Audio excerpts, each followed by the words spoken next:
지내셨죠? 여러분들의 또 이렇게 아름다운 얼굴을 보니까 하나님의 은혜가 넘치는 것 같습니다.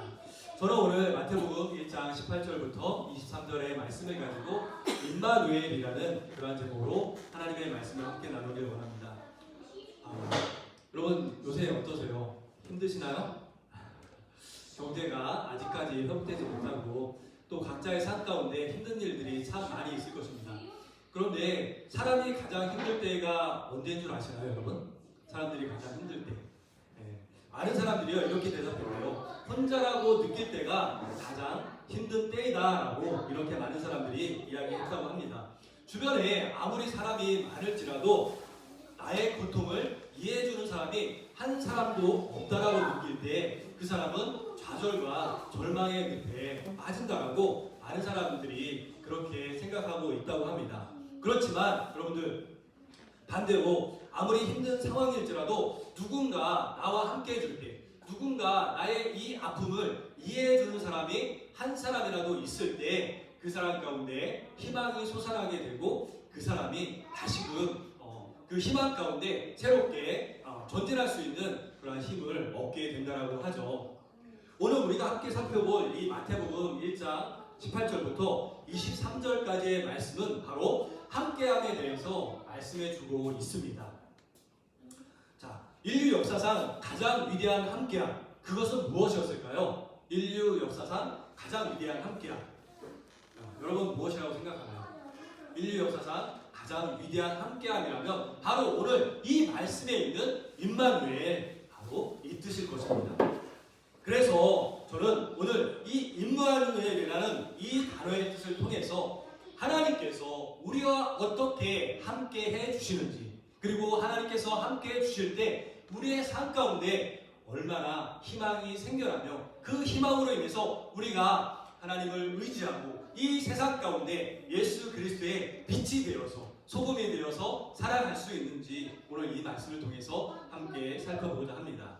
자, 마태복음 1장 18절부터 21절까지의 말씀을 보면요, 동정녀 마리아로부터 예수님이 탄생하신 그 놀라운 기적, 이 사건에 대해서 오늘 말씀해주고 있는데요. 자, 우리 다시 한번 우리 18절부터 21절까지의 말씀을 다 같이 한 목소리로 읽어보도록 할까요? 18절부터 21절 시작. 예수 그리스도의 나심은 이러하니라. 그의 어머니 마리아가 요셉과 약혼하고 동거하기 전에 성령으로 잉태된 것이 나타났더니 그의 남편 요셉은 의로운 사람이라 그를 드러내지 아니하고 가만히 끊고자 하여 이 일을 생각할 때에 주의 사자가 현몽하여 이르되 다윗의 자손 요셉아 내 아내 마리아 데려오기를 무서워하지 말라. 그에게 잉태된 자는 성령으로 된 것이라. 21절 아들을 낳으니 이름을 예수라 하라. 이는 그가 자기 백성을 그들의 죄에서 구원할 자이심이라 하니라. 아멘. 자,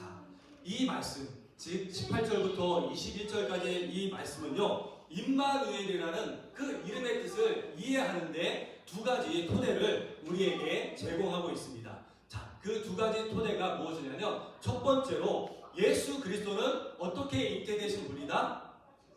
성령으로 잉태되신 그러한 거룩한 존재이시다라고 말씀해주고 있고요. 또 이 거룩한 존재가 죄가 없으신 완전한 인간으로서 이 땅에 탄생하셨다라고 이렇게 말씀해주고 있는 것이죠.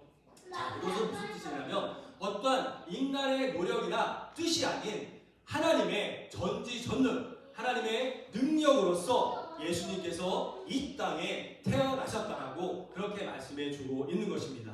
곧 이 말의 뜻을 다시 한번 말씀드리자면 예수님은 완전한 하나님이시면서 완전한 인간으로서 이 땅에 오셨다라고 말씀해주고 있는 것이죠.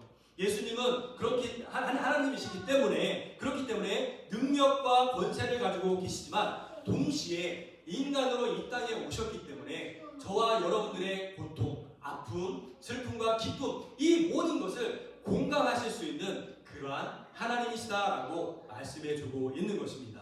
또 둘째로 예수님의 이름의 뜻을 통해서 우리가 임마누엘이라는 뜻을 알 수 있는데요. 자, 오늘 본문에 예수님의 이름의 뜻이 무엇이래요? 예수님의 이름의 뜻? 우리 기독교인들이라면 이 이름의 뜻을 다 알고 있어야 되는데 여러분 아시나요? 예수님의 이름의 뜻? 자기 백성을 그들의 죄에서 구원할 자라는 그러한 뜻을 가지고 있죠. 그래서 예수라는 이름 자체가 여호와는 구원이시다라는 그러한 뜻을 가지고 있는 것입니다. 자, 여러분, 인류에게 있어서 가장 큰 고통은 어떤 고통일까요? 돈이 없는 것이 고통인가요? 아니면 내가 열심히 살지만 내 일이 잘 풀려지지 않는 것이 바로 인류의 고통일까요? 네, 성경은 그렇게 이야기하고 있지 않습니다. 인류의 가장 큰 고통은 바로 죄로 인한 고통이다라고 말씀해 주고 있는 것이죠. 이 아담과 하와가 하나님 말씀에 불순종함으로 인해서 죄가 이 땅에 들어오게 되었고, 죄로 인해서 하나님과 우리 사이가 단절되게 되었다라고 말씀해 주고 있는 것입니다. 그리고 그 단절됨으로 인해서 그 죄의 값이 뭐라고요? 사망이라고 말씀해 주고 있는 것입니다. 그러나 예수님께서 2000년 전에 이 땅에 우리를 위해서 이 땅에 오셔서 십자가에 못 박혀 죽으심으로 말미암아 우리의 죄가 어떻게 되었다? 예수님의 그 십자가의 희생을 통해서 다 해결되게 되었다라고 말씀해 주고 있습니다. 바로 예수님께서 우리의 죄를 지시고 그 모든 문제를 해결해 주셨다라고 오늘 본문에서 말씀해 주고 있는 것입니다. 그러므로 우리가 예수 그리스도를 나의 구주로 믿고 예수님을 따를 때 우리의 삶 가운데 영원한 생명이 주어지며 우리의 삶 가운데 하나님이 주시는 평화가 있게 된다라고 말씀해 주고 있는 것이죠. 이렇게 신비로운 탄생과 구원이라는 막중한 사명을 가지고 오신 이 예수님을 가리켜서 마태복음 1장 23절에서는 이렇게 말씀해 주고 있습니다. 1장 23절 말씀 우리 다시 한번 큰 소리로 읽도록 하겠습니다. 시작. 보라, 처녀가 잉태하여 아들을 낳을 것이요 그의 이름은 임마누엘이라 하리라 하셨으니 이를 번역한즉 하나님이 우리와 함께 계시다 하리라. 아멘. 여러분, 여기에서 임마누엘이라는 뜻이 나오는데요. 임마누엘이라는 이 이름의 정의가 뭐라고요? 하나님이 우리와 함께 해주신다라는 그 뜻을 가지고 있는 것입니다. 이것은 단순히 물리적으로 동행해 주신다라는 그러한 뜻이 아니라 하나님께서 우리의 삶에 적극적으로 개입해 주시고 우리의 삶의 발걸음 그 순간순간마다 하나님께서 동행해 주시겠다라고 말씀해 주고 있는 것이죠. 영광스러운 창조주. 여러분, 하나님께서 영광스러운 창조주라는 거 여러분 믿으십니까? 우리 지난 시간에 창세기 1장 1절 말씀을 함께 살펴보았는데 창세기 1장 1절 말씀이 뭐라고 되어 있어요? 태초에 하나님이 천지를 창조하신다. 아멘.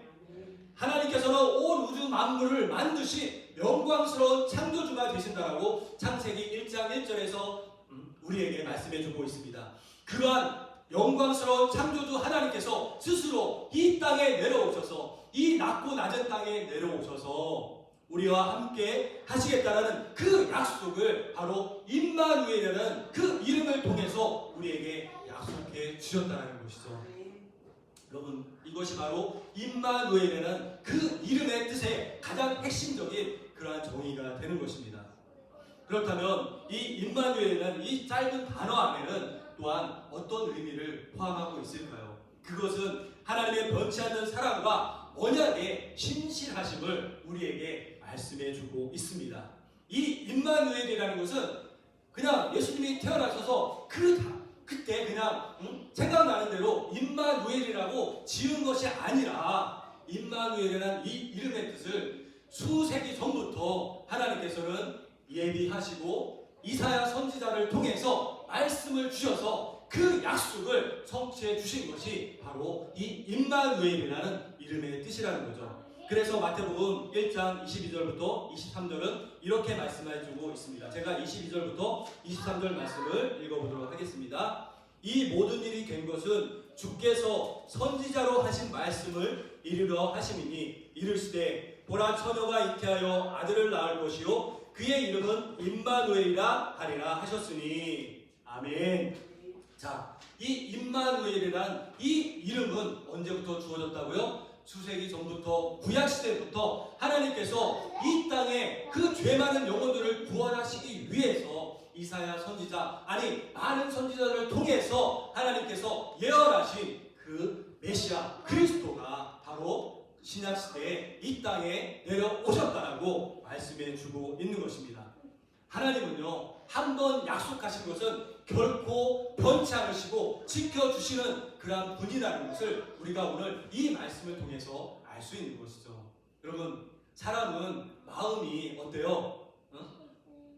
항상 변하죠. 그래서 뭐라고 하죠? 그걸 제가 지금 단어가 잘 생각이 안 나는데, 사람 마음은 늘 수시로 변해요. 그래서 약속을 했다가도 저버리는 것이 사람의 마음입니다. 그렇지만 하나님은 어떠세요? 한번 약속해 주신 것은 결코 변치 않으시고, 하나님은 사랑으로서 그 약속을 지켜주시는 그러한 좋으신 하나님이라고 오늘 이 성경은 우리에게 말씀해 주고 있는 것입니다. 그래서 여러분들, 오늘 이 말씀을 통해서 보면 우리가 얼마나 하나님을 사랑해야 하며 하나님께서 또한 우리를 사랑하셔서 우리의 삶 가운데 깊숙이 개입해 주고 계신지 오늘 이 임마누엘이라는 이 말씀을 통해서 우리가 살펴볼 수 있게 되는 것입니다.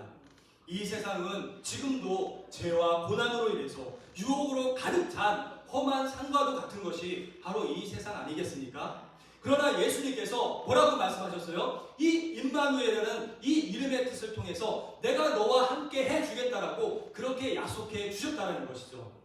그러므로 우리는 어떤 절망적인 상황 속에서도 소망을 잃지 않을 수 있고 항상 기뻐하며 쉬지 않고 기도하며 범사에 감사할 수 있는 것이 예수 그리스도께서 우리와 항상 함께 해주시기 때문에, 우리의 걸음을 인도해 주시고 우리의 삶을 붙잡아 주시기 때문에, 우리의 피할 바위가 되어주시고 우리의 요새가 되어주시기 때문에 우리는 항상 이 함께 해주시는 예수님으로 인해서 기뻐하며 즐거워하는 그러한 삶을 살아갈 수 있게 되는 것입니다. 창세기 28장 15절 말씀에 보면 하나님께서 잠자는 야곱의 꿈에 나타나셨습니다. 그리고서는 야곱에게 이렇게 말씀해 주셨어요. 내가 너와 함께 있어 내가 어디로 가든지 너를 지키며 너를 이끌어 이 땅으로 돌아오게 할지라. 내가 내게 허락한 것을 다 이루기까지 너를 떠나지 아니할 것이다 라고 야곱에게 약속의 말씀을 주셨습니다. 그래서 야곱은 그 약속의 말씀을 믿고 하나님을 따랐더니 야곱을 통해서 어떤 일이 일어났습니까? 야곱의 이름을 이스라엘로 바꿔주시고 그 야곱을 통해서 큰 민족을 이루게 하시는 하나님의 놀라운 역사가 나타나게 되었습니다. 여러분, 하나님의 약속의 말씀을 끝까지 붙잡고 나갈 때 하나님께서 여러분들의 삶 가운데 놀라운 기적과 은혜를 베풀어 주시는 좋으신 하나님임을 여러분들 믿으시기 바랍니다. 두 번째로 임마누엘에 포함된 의미는요, 우리의 연약함을 아시고 채울해 주시는 공감의 하나님이심을 우리가 이 임마누엘이라는 이름의 뜻을 통해서 알 수 있는 것입니다. 하나님이 우리와 함께 해주신다는 것은요, 그분이 우리의 고통과 아픔, 슬픔과 기쁨을 모르지 않으신다라는 그러한 의미를 가지고 있다는 것이죠. 아니, 오히려 우리보다 우리의 아픔을, 우리의 고통을 누구보다도 더 잘 아시는 분이 누구이시다? 바로 하나님이시다라고 말씀해 주고 있는 것입니다. 예수 그리스도께서 이 땅에 오실 때 어떤 모습으로 오셨다고요? 완전한 인간의 모습으로 오셨기 때문에 그분께서는 우리의 배고픔과 갈증, 피로와 고통, 시험과 유혹을 누구보다도 잘 아시는 그러한 분이십니다. 그래서요, 여러분, 우리가 때로는 우리가 힘들고 어려울 때 우리가 그런 생각을 할 때가 있잖아요. 아, 하나님께서 나의 이 마음을 알고 계실까? 하나님께서 나의 이 고통을 지금 지켜보고 계실까라는 그런 의심의 마음이 들 때가 있죠. 그러나 하나님께서는 그럴 때 우리에게 뭐라고 말씀하세요? 아니다, 아들아, 딸아, 내가 너의 아픔을 안다. 내가 너의 그 고통을 알고 있다. 왜? 내가 2000년 전에 이 땅에 내려와서, 내가 사람으로서 이 땅에 내려와서 그 고통을, 그 아픔을 다 겪어봤기에 내가 너의 고통을, 너의 아픔을 누구보다도 잘 알고 있단다라고 그렇게 하나님은 우리에게 말씀해 주신다는 것이죠. 여기에 우리 부모님들 계시지만 우리 아이들이 때로는 성장 가운데 아플 때가 있지 않습니까? 밤에 자다가 막 머리 펄펄 끓을 때가 있어요. 그럴 때 우리 부모님들은 어떻게 하십니까? 그 아이가 아픔 가운데 있을 때 우리 부모님들이 그 아이의 아픔을 돌아보죠. 부모는 밤새 한숨도 자지 못하고 아이 곁을 지키게 됩니다. 차가운 물수건으로 아이의 얼굴과 몸을 닦아주고요. 아이에게 약을 먹이고 아이가 어떻게 했는지 그 열이 내리도록 물심양면으로 우리 부모님이 돌봐주시죠. 그러다가 아이가 이제 새벽열이 지나서 이제 열이 조금씩 내려서 아이가 잠이 들 때면 우리 부모님 어떻게 하십니까? 그때서야 지친 몸을 비우고 우리 부모님도 잠을 청하게 되죠. 부모는 아프지 않았지만 아이의 고통을 자신의 고통처럼 느꼈다라는 것이죠. 임마누엘의 예수님은 바로 그 밤새도록 우리의 고통을 외면하지 않으시고 그 곁을 지키시는 부모님과 같으신 그러한 분이 바로 임마누엘의 예수님이 되어주시는 것입니다. 아니 그보다도 더 지극한 사랑으로 우리와 함께 해주시는 분이 바로 임마누엘 예수님인 줄 여러분들 믿으시기 바랍니다. 그래서 히브리서 4장 15절 말씀에 우리에게 있는 대제사장은 우리의 연약함을 동정하지 못하실 리가 아니요 모든 일에 우리와 똑같이 시험을 받으신 이로되 죄는 없으시다라고 이렇게 말씀해 주고 있습니다. 여러분 하나님이 우리와 함께 계신다는 것은 단순히 감정적인 위로를 넘어서서 현실적인 승리를 우리 삶 가운데 가져다 주신다는 것을 말씀해 주고 있는 것입니다. 하나님께서 우리의 참 부모가 되어주셔서 우리의 삶을 보살펴 주실 때 어떤 악한 세력이 우리를 넘어뜨리려고 할지라도 우리는 그 악한 어둠의 세력 때문에 넘어지지 아니하고 영적인 싸움에서 늘 승리하면서 우리가 하나님께 기쁨의 찬양을 드릴 수 있게 되는 것이 임마누엘 하나님이 우리와 늘 함께 해주시기 때문에 우리의 삶 가운데 그러한 일이 가능한 줄 여러분들 믿으시기 바랍니다. 믿으십니까? 임마누엘의 하나님이 지금도 이 시간 가운데 여러분들 함께 해주시는 줄 믿습니다. 여러분들이 말씀 가운데 거할 때 여러분들이 이 예배 가운데 하나님께 그 마음을 드릴 때 임마누엘 하나님께서 함께 해주시고 여러분들 가운데 이 예배에서 승리할 수 있도록 우리 삶 가운데서 모든 어려움과 고통이 찾아올지라도 그 고통을 능히 이겨내고 하나님이 주신 그 능력으로서 그 모든 것을 승리할 수 있는 그 승리의 놀라운 기적을 저와 여러분들의 삶 가운데 우리 주께 맡긴 교회 가운데 하나님이 베풀어 주실 줄 믿습니다.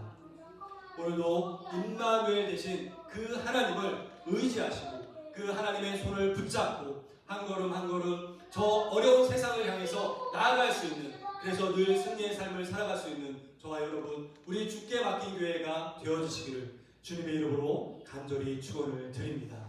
이 시간 함께 기도드리도록 하겠습니다.